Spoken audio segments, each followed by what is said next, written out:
Salut les amigos, ça va? Voilà, je règle les derniers détails. Ok, bon, ben on continue notre histoire. Je pense qu'on va faire, je pense qu'on va faire une fois par semaine. On était parti au début sur 2 fois, mais au final, c'est peut-être un peu beaucoup. Mais bon, une bonne nouvelle en tout cas, on est à plus de la moitié du livre. Et donc là, on va continuer donc l'histoire qu'on avait commencé déjà la dernière fois. Donc pour faire un très très bref résumé, parce qu'on a déjà fait 3 parties et qu'on ne va pas résumer toute l'histoire, mais pour faire un bref résumé, il y a un riche, un pauvre, une histoire arrive entre eux, et, et au final on a donc la...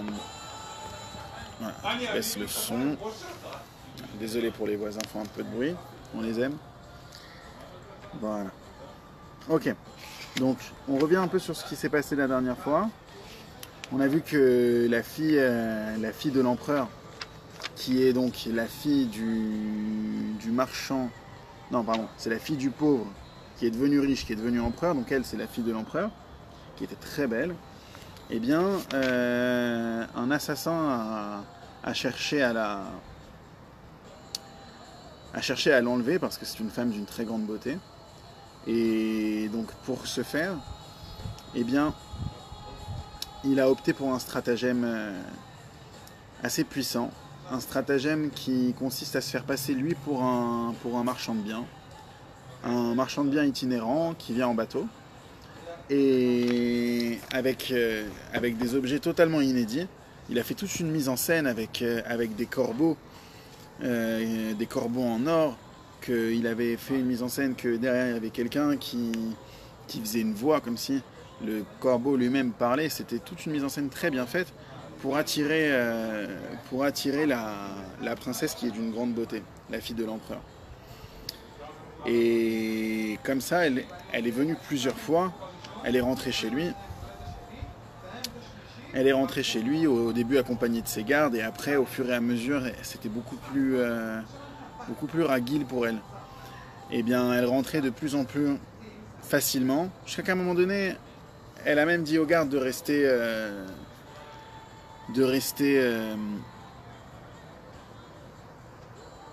en arrière. Là, elle est rentrée. Et lorsqu'elle est rentrée, eh bien, là, elle s'est fait attraper. Et elle s'est fait enlever. Et c'était là où on s'était arrêté. On rappelle que la fille de l'empereur, elle doit retrouver son khatan. Son khatan qui est donc le fils du marchand. Et que le fils du marchand avait fait, on se rappelle, avait fait quelque chose d'extraordinaire. Il l'avait sauvée alors qu'elle avait été enlevée. Il s'était caché avec elle dans 7 lieux où il y avait à chaque fois de l'eau. Et dans ces lieux-là, parce qu'il l'avait sauvée, sa mère lui avait juré que tout ce qu'elle possédait de plus cher, ça lui reviendrait, qu'elle lui refuserait rien. Et elle a eu une fille d'une grande beauté qui est la fille de l'empereur. Et donc cette fille-là, maintenant, elle s'est fait enlever par un assassin, avec un stratagème énorme comme on l'a vu. Qu'est-ce qu'il va faire d'elle? Parce qu'on a vu aussi qu'il était eunuque. C'est-à-dire que lui, son but, c'était pas de s'en emparer pour profiter d'elle. C'était de s'en emparer pour la vendre en rançon. Et donc, voilà, c'était là où on s'était arrêté. On continue dans l'histoire maintenant. L'assassin donc a pris la fille de l'empereur, et il savait sans aucun doute qu'on se lancerait à sa poursuite. Il quitta le bateau et se cacha avec elle dans une citerne, dans laquelle se trouvaient des eaux de pluie. De la même manière que sa mère s'était retrouvée avec le marchand, maintenant elle se retrouve avec l'assassin dans la citerne. Jusqu'à ce que le tumulte s'apaise, ils sont restés là-bas. Aux marins du bateau, il ordonna immédiatement de lever l'ancre et de s'enfuir de suite, car à n'en pas douter, on les poursuivrait. Leurs assaillants ne tireront certainement pas sur le navire à cause de la fille. comme elle avait une grande valeur, c'est la fille de l'empereur, ils lui tireront pas dessus. Parce qu'ils penseront donc qu'elle se trouve sur le bateau. Ils vont seulement nous poursuivre. C'est pourquoi, enfuyez-vous, comme ça il dit à ses marins, enfuyez-vous pour pas qu'ils vous atteignent. Et s'ils vous atteignent, eh bien qu'ils vous atteignent, tant pis. Qui avait-il de mal à cela après tout? Telle est la conduite des assassins, qui finalement ils ne veillent que sur eux-mêmes. Et donc il n'avait aucun scrupule à renvoyer ses marins. Et il en fut ainsi. Et il eut un grand vacarme. Et on s'élança aussitôt à leur poursuite. Cependant, on ne la trouva pas là-bas. En fait, il a lancé les marins pour faire diversion. Le meurtrier était caché avec elle, dans la citerne d'eau de pluie, où il s'y était installé. Il l'effrayait, en la menaçant de ne pas crier. Afin que personne ne l'entende, il lui disait « J'ai risqué ma vie pour toi. Maintenant fais attention. Hein. Et j'ai risqué ma vie afin de t'enlever. Maintenant fais attention. Si je te perds, ma vie, à moi, elle vaut rien. Et comme elle vaut rien ma vie, ça ne me dérange pas de te tuer et de mourir avec toi. »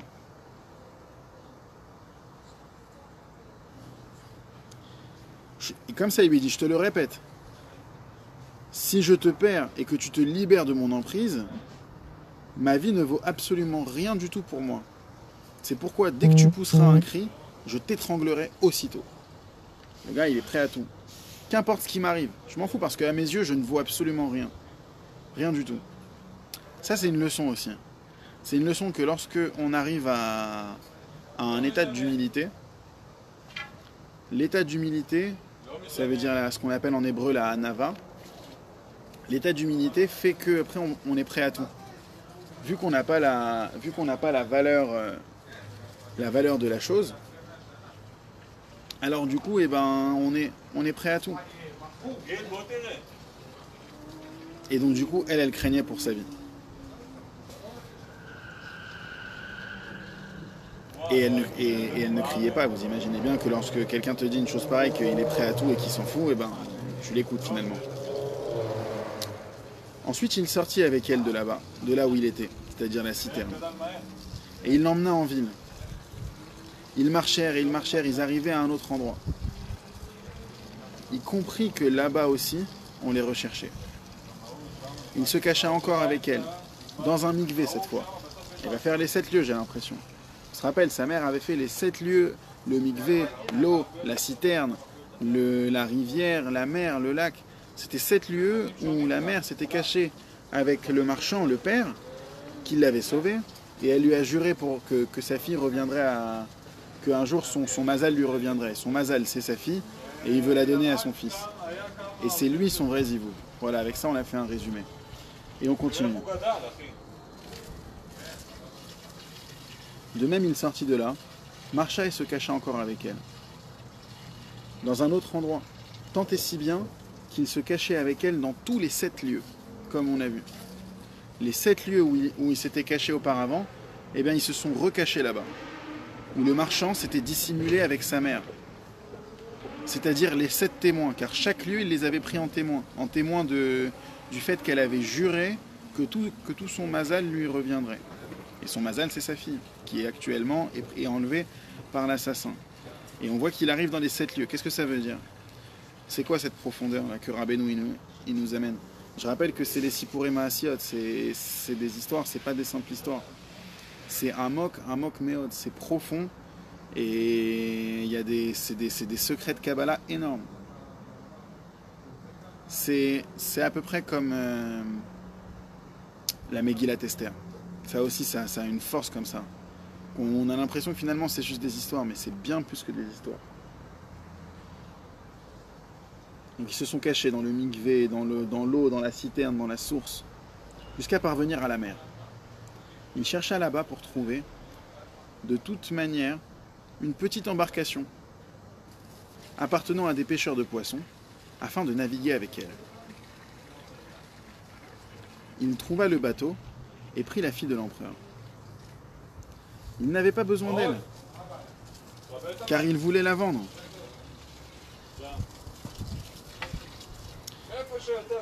Il voulait la vendre à quelques rois, mais il craignait qu'on la lui enlève.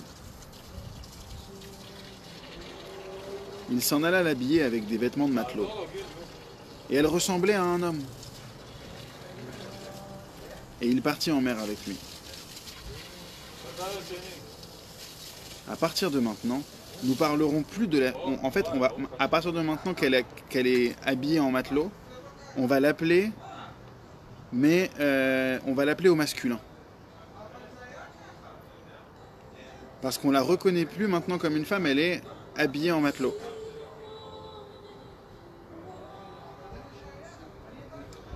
Car c'est le langage que notre maître de mémoire béni, donc Rabbi Nachman ben Fege ben Simcha, Zechoto Yagen Alenu Va'akol Israël Amen, employa en racontant toute l'histoire.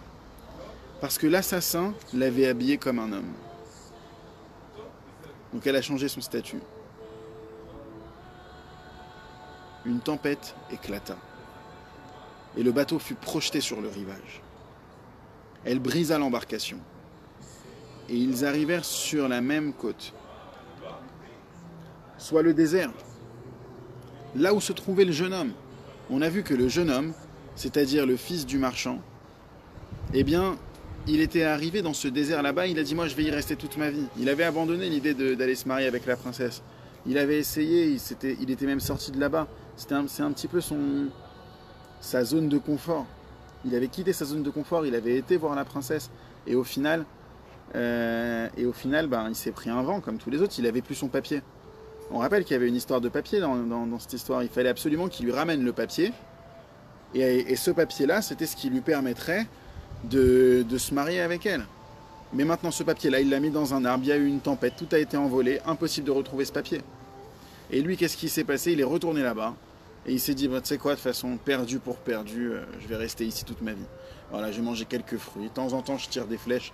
J'arrive à toucher un animal, je peux faire du feu. Avec les cordes des nerfs des animaux, je peux faire des instruments de musique. Voilà, je vais vivre d'amour et d'eau fraîche tout seul. Mais l'histoire, elle est plus que ça. Voilà, maintenant on voit qu'avec l'assassin, ils ont pris l'embarcation. L'embarcation, elle s'est brisée. Où est-ce qu'elle s'est brisée? Elle s'est brisée à l'endroit du désert où il était lui. Maintenant, elle est habillée en jeune homme. Qu'est-ce qui va se passer? En arrivant là-bas, le voleur, qui était expert dans les itinéraires, comme ils en ont l'habitude, sut qu'ici, c'était un endroit désertique, où les bateaux ne paraissaient pas. Ici, en fait, voilà, c'est un endroit où il n'y a pas de bateau qui passe, c'est vraiment le désert. C'est pourquoi il n'eut pas à redouter ici qui que ce soit. D'ailleurs, qu'est-ce que ça veut dire le désert pour Rabbeinu? Il doit y avoir quelque chose de caché là-dedans, quelque chose de très profond. Le désert. Il la laissa, ils marchèrent, c'est-à-dire que l'assassin et la fille de l'empereur marchèrent, chacun de son côté, pour se trouver de la nourriture. Et elle s'éloigna du voleur. Le voleur poursuivit sa route. Quand il s'aperçut qu'elle n'était plus près de lui, il commença à l'appeler en criant. Mais elle décida de ne pas lui répondre. Bah oui, après tout, car elle se disait quoi, elle? Puisque ma faim est venue par lui. Non, pardon. Puisque ma faim, c'est-à-dire, voilà, in fine, moi, je vais être vendu par lui. Donc pourquoi est-ce que je devrais lui répondre? J'ai rien à y gagner. S'il revient et arrive jusqu'à moi, je lui répondrai que je n'ai pas entendu. En particulier, parce que son intention n'est pas de me tuer, car il a besoin de me vendre, donc il a besoin de moi en vie. Elle ne lui répondit pas. Et elle s'en alla au loin. Quant à lui, le voleur, il fit des recherches. Pardon, 2 secondes.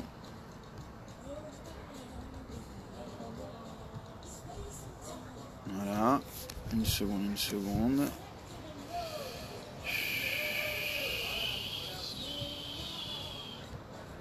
Truc qui va pas.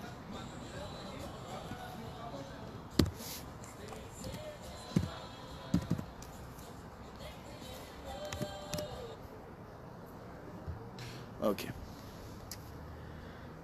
Alors.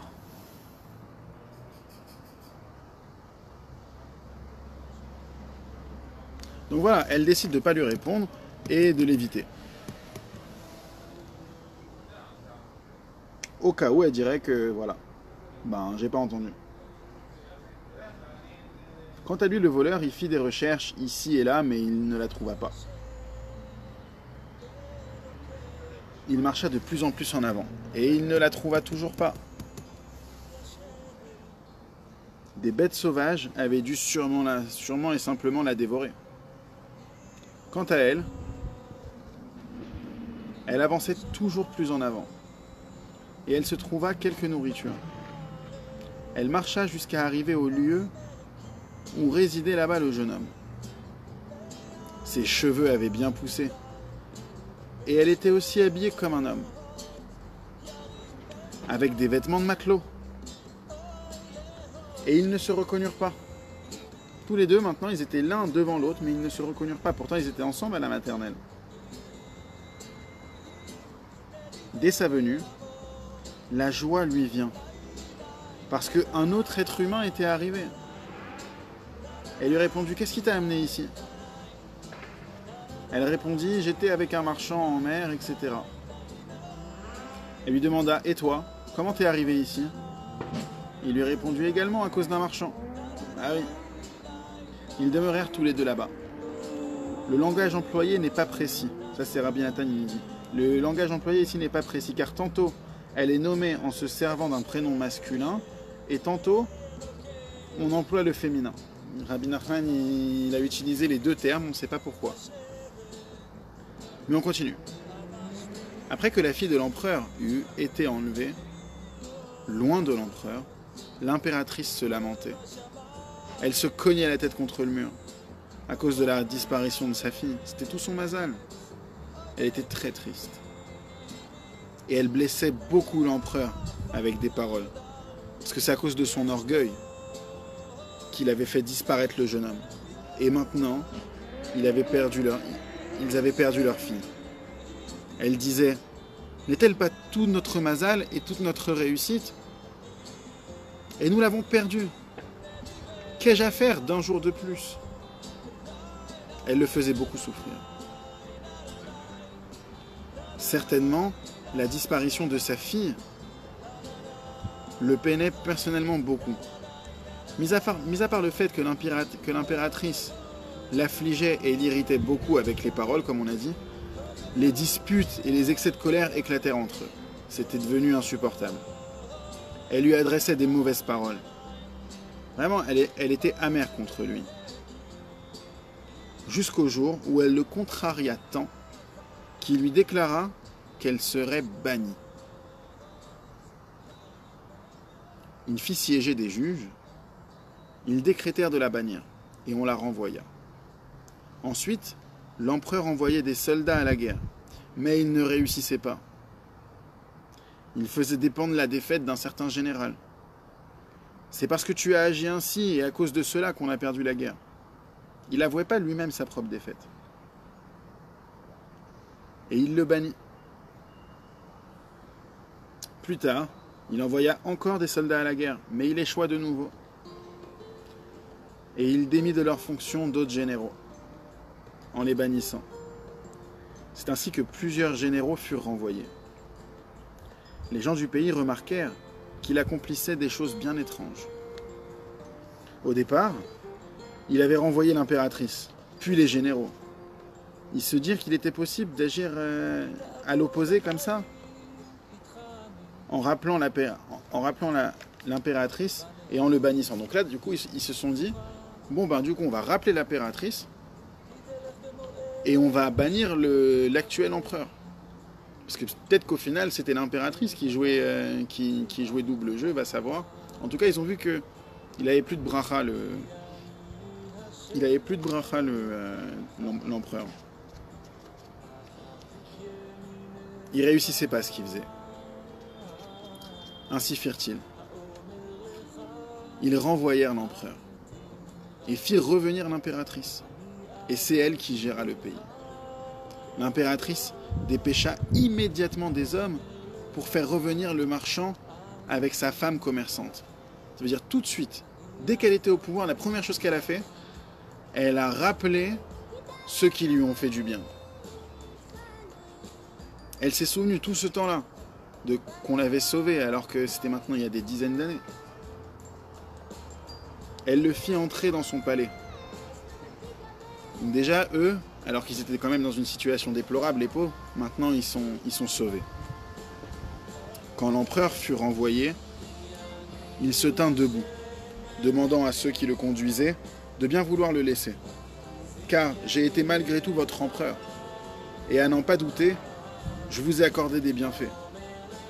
À présent, ayez de grâce pitié de moi dans cette affaire, et laissez-moi partir. Car je ne retournerai certainement plus au pays. Et vous n'avez rien à craindre. Laissez-moi, je partirai, et je serai libre de toute manière, durant les jours qui me restent à vivre. Voilà, laissez-moi partir la tête haute, je pars par la petite porte. Voilà, on le libéra et il marcha. Voilà, il marcha. Lui, il est parti. Entre-temps, plusieurs années s'étaient écoulées. L'empereur marchait, et il arriva à la mer. Le vent porta aussi le bateau. Et où est-ce qu'il va se retrouver d'après vous? Incroyable. Pélégadol, il arriva également au désert. Le même désert où maintenant s'est retrouvée la fille de l'empereur qui était déguisée en matelot et le jeune homme qui avait décidé de faire sa vie là-bas. Donc les trois protagonistes ils se retrouvent là-bas. L'empereur déchu qui était l'ancien pauvre, qui a oublié le serment que sa femme avait fait aux marchands. Le jeune homme qui se retrouve maintenant avec sa bien-aimée, mais il ne sait pas que c'est sa bien-aimée. Et elle qui se retrouve devant son khatan, et elle ne sait pas que c'est son khatan. C'est quoi cette histoire de fou? Ils se retrouvent tous dans le désert, personne ne sait qui est quoi. C'est incroyable. Maintenant, peut-être qu'elle elle va reconnaître son père. Non, même pas. Voilà. C'est-à-dire que... Attends. C'est un truc de fou. C'est-à-dire le jeune homme qui était le fils du marchand et sa propre fille, donc de belle apparence, qui portait des vêtements masculins, ils ne se reconnurent pas. Car les cheveux de l'empereur avaient déjà bien poussé. Waouh. Ça veut dire il y a un père, sa fille et son khatan, mais personne ne se reconnaît. L'un était déguisé en matelot et les deux autres, les cheveux et la barbe avaient poussé. Et plusieurs années étaient passées, encore plusieurs années. C'est un schéma de vie en fait. Ce que nous rapporte Rabbeinu ici, c'est un schéma de vie. Que des fois on peut être devant son mazal et on ne peut même pas le voir. Pardon. De même, eux aussi avaient laissé croître leur chevelure. Et ils lui demandèrent, qu'est-ce qui t'a amené ici? Ils leur répondirent, c'est à cause d'un marchand. Bah oui. Chacun avait son marchand finalement. Ils lui répliquèrent aussi, etc. Comme ils avaient dit, que chacun, comment il s'est retrouvé ici. Mais personne n'a raconté la vraie histoire. Chacun a dit ça à cause d'un marchand. Ils demeurèrent là-bas ensemble. Et ils mangeaient et buvaient, comme signalé plus haut. Et ils jouaient des instruments, car tous possédaient des aptitudes pour la musique. En effet, c'était un empereur. Et de même, eux aussi savaient jouer. C'était le jeune témoin. C'était le jeune homme qui était le plus doué. Pourquoi? Lui, il est resté là-bas encore plus longtemps que les autres. Il avait le temps de s'entraîner, le gars. Et il leur apportait de la viande qu'il mangeait. Il brûlait sur place du bois qui aurait été plus précieux que l'or en terre habitée.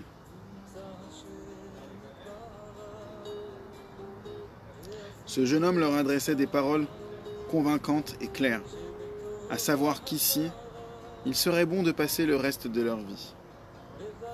En évaluant le bien dont les gens disposent dans le monde habité, il valait mieux pour eux de rester ici. En laissant s'écrouler ici les jours de leur vie. Après tout, c'est pas une mauvaise situation, on mange, on boit, on vit, on dort. C'est pas une mauvaise situation. Voilà, on est dans un désert, mais on a tout ce qu'il faut, on est dans une petite île. Et ils lui demandèrent, qu'avais-tu pour que tu dises qu'ainsi, c'est bien mieux pour toi. Non, pardon. Quel bien avais-tu pour que tu dises qu'ici, c'est bien mieux pour toi? Qu'est-ce qu'il y a? À ce point, t'étais pauvre, t'avais rien dans la vie? Il leur répondit, il leur raconta ce qui lui était arrivé. Ah, le premier se dévoile. Ça a pris des années. À savoir qu'il était le fils d'un marchand, etc. Jusqu'à arriver ici. Qu'est-ce que cela pouvait-il bien lui faire d'être le fils d'un marchand? Il avait disposé de tous les biens possibles. Mais ici aussi, il disposait de tout le bien possible après tout.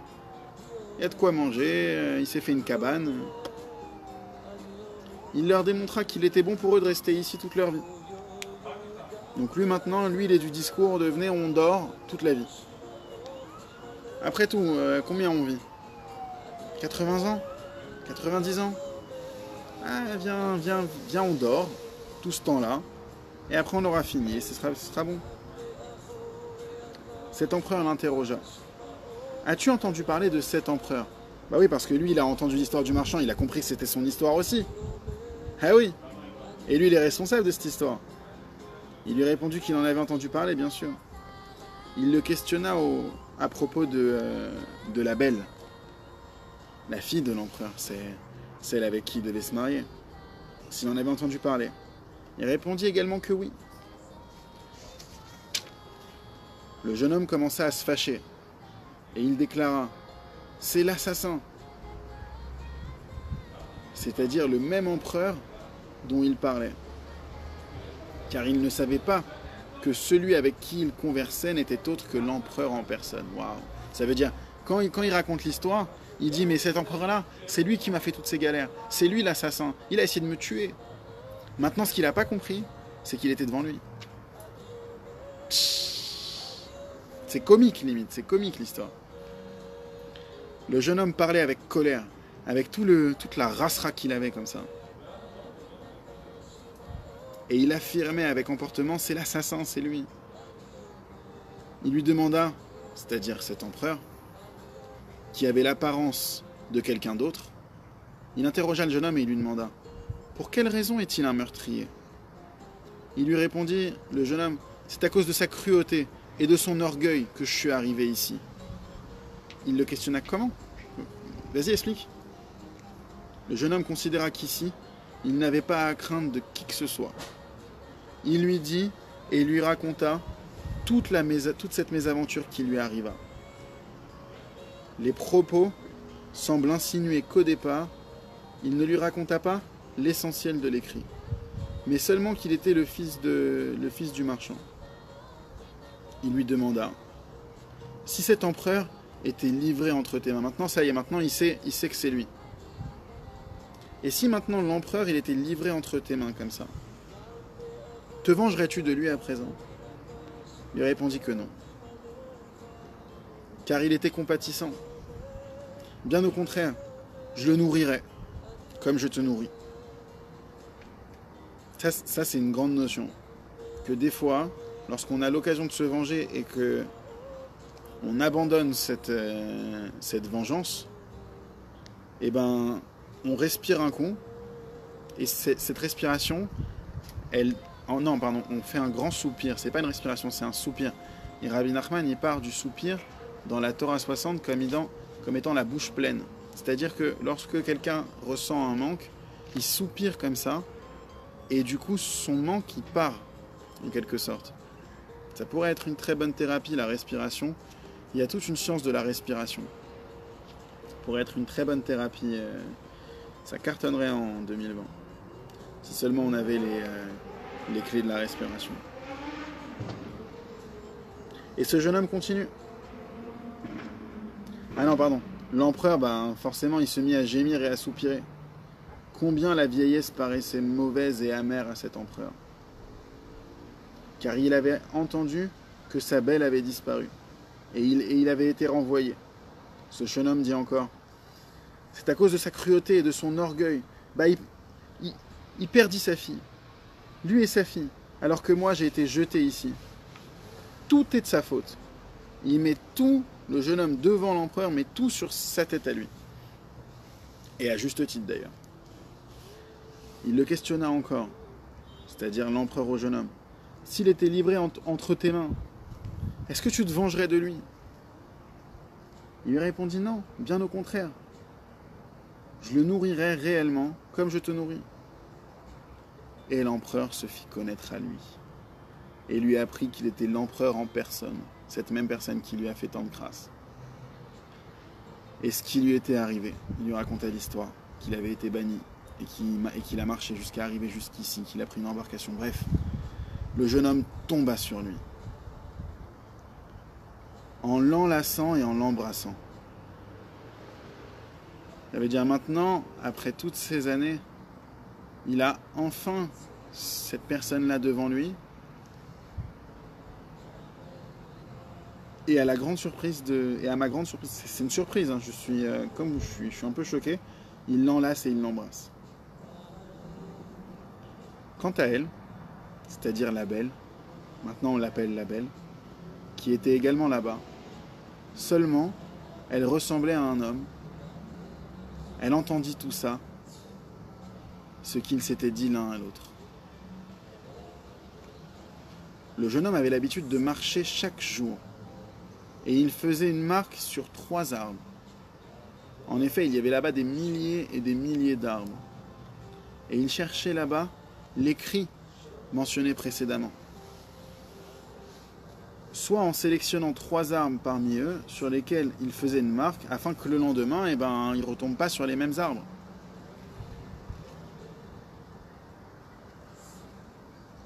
Lorsqu'ils revenaient là-bas, ils revenaient à chaque fois les larmes aux yeux, parce qu'il avait pleuré, il se languissait beaucoup, et il n'a pas retrouvé cet écrit que la princesse elle lui avait donné.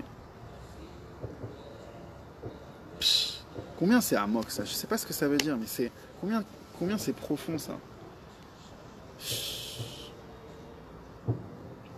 C'est dommage que Rabbeinu il nous a pas laissé beaucoup d'explications. En même temps, Rabbi Nachman il veut pas qu'on rentre dans les comptes avec logique. Il veut que ça soit comme la Megillat Esther. Finalement, il n'y a pas énormément de commentaires sur la Megillat Esther. C'est parce qu'on veut que ça reste pachout comme ça. C'est très élevé. On a dit les contes, ça a été tiré d'avant même que la Torah elle soit écrite. Comment il a réussi à tirer des histoires pareilles? Kadosh. Et ils l'interrogèrent. Qu'est-ce que tu cherches dans ces arbres? À chaque fois, tu reviens et tu pleures. Il leur répondit, il leur raconta toute l'histoire. À savoir que la fille de l'empereur lui avait envoyé un écrit, etc. Et il l'avait caché parmi ses arbres. Mais une tempête avait éclaté. À présent, il était à sa recherche. Peut-être le trouverait-il. Ils lui dirent demain, écoute, regarde, demain, quand tu partiras chercher l'écrit, on partira avec toi. Nous irons également avec toi. Peut-être trouverons-nous cet écrit. Ainsi firent-ils. Ils partirent aussi avec lui. Et c'est la fille de l'empereur qui trouva l'écrit dans l'arbre. Incroyable, ça aussi c'est très profond. Comment ça se fait? Lui il a cherché toute sa vie. Elle arrive et c'est elle qui trouve cet écrit-là. Elle l'ouvrit et elle vit que c'était réellement un écrit de sa main. C'est elle qui avait écrit ça, elle reconnaît son écriture. Elle se dit que si elle devait lui annoncer immédiatement, lorsqu'elle renlèverait ses vêtements et qu'elle laisserait donc et qu'elle réintégrerait sa beauté, en redevenant la femme belle qu'elle est, alors il pourrait réellement tomber à la renverse et mourir. Ça aussi c'est une leçon. Que lorsque des fois on a... Je fais une petite aparté avec une autre histoire, mais c'est comme quelqu'un que, par exemple une femme, son mari elle est partie. Son mari il est parti pour des années, il revient. Voilà, on va prendre l'exemple de quelqu'un qui s'est fait enlever. Ou qui est... voilà, quelqu'un il revient de la guerre, on ne sait pas pendant des années, on ne sait pas s'il était vivant ou mort. 10 ans après il revient. Il vient derrière elle et il lui fait la surprise. Il lui fait salut. C'est très dangereux. Elle peut mourir. Réellement. Le choc comme ça, elle peut mourir. Faire très attention lorsqu'il y a une nouvelle, une grande nouvelle, d'apporter la nouvelle avec beaucoup de précautions. D'envoyer des fois quelqu'un ou de laisser un signe de manière à ce que la personne elle se prépare à accepter la nouvelle. Sinon, elle peut réellement mourir.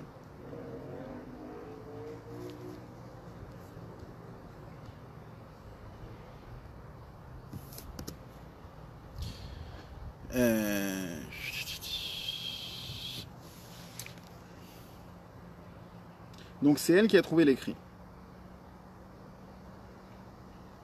Et elle voulait que tout se passe bien, convenablement, conformément à la loi. Elle s'en alla lui rapporter l'écrit. Elle lui annonça qu'elle avait trouvé l'écrit. Aussitôt, il tomba, il s'évanouit. Déjà, juste, on lui a ramené l'écrit, il tomba évanoui. Elle ne s'est pas encore dévoilée. Hein. Ils le ranimèrent et le remirent sur pied. Une grande allégresse régnait parmi eux. Ensuite, le jeune homme déclara « Qu'ai-je à faire de l'écrit?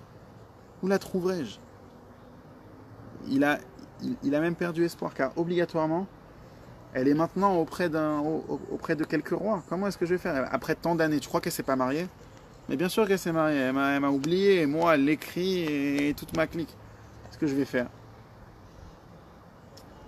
Pourquoi me préoccuper de cela? Et il reste dans sa tête. Ça veut dire, il se dit non, finalement, je vais rester ici toute ma vie.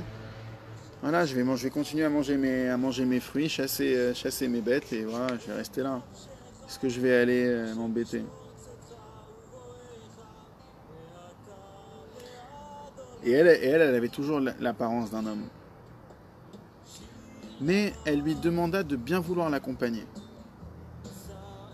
Car il est certain qu'il l'apprendrait. Ce bien dont je bénéficierai, je t'en accorderai aussi une part. T'inquiète pas. En gros, il lui dit, écoute, accompagne-moi. Maintenant, c'est la fille déguisée en homme qui dit à son khatan qu'il ne l'a pas reconnu et qui est propriétaire de ce papier-là. Il lui dit, écoute, donne-moi le papier. Toi, t'as pas le courage d'aller là-bas. Ça fait des années maintenant que tu es dans ton désert. Tu as perdu même la notion de ce que c'est que de se donner pour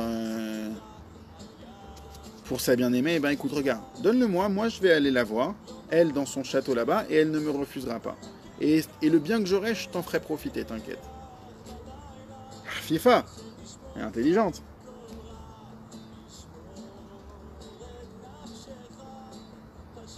C'est-à-dire que la fille de l'empereur, qui ressemblait à un homme, déclara au jeune homme qui ne savait pas qu'elle était la belle en personne, qu'il irait également avec lui et qu'il épouserait certainement la belle. Et qu'il ferait également du bien au jeune homme. Quand on dit il, donc c'est la belle en question, déguisée en homme. Voilà. Le jeune homme vit qu'il avait affaire à un homme sage. S'il savait vraiment, il deviendrait fou. C'est-à-dire que la fille de l'empereur, dont nous parlons en employant le masculin, parviendrait sans aucun doute jusqu'à elle et l'épouserait. Et elle fut satisfaite de partir avec lui.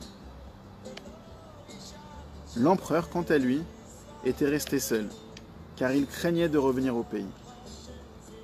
Et elle lui demanda de bien vouloir aussi venir, car du fait qu'il reviendrait et épouserait la belle, il n'aurait plus à craindre, il n'aurait plus de crainte à éprouver, car le mazal serait de retour. Et il pourrait le faire revenir aussi. Ces trois-là partirent.